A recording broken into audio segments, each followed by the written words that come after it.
Magandang umaga guys, samahan niyo ulit ako sa panibagong araw. Ito, may bago na naman tayong project.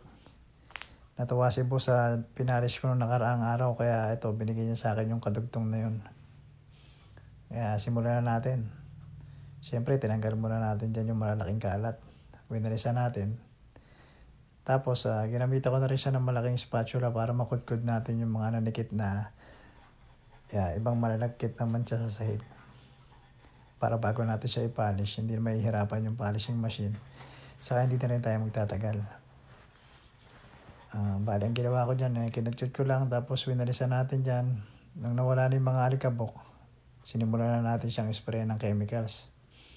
Binabad lang natin siya ng mga 5 minutes siguro, 10 minutes. Tapos yun, nagsimula na tayo mag-polish ng dahan-dahan.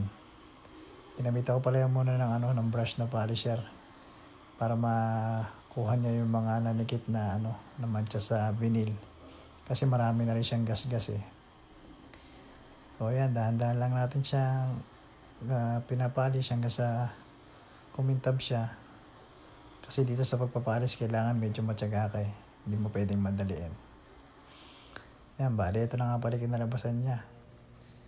Mas okay naman siya kaysa sa dinat na natin kanina, kaya okay na rin, matutuwa na rin si boss dito.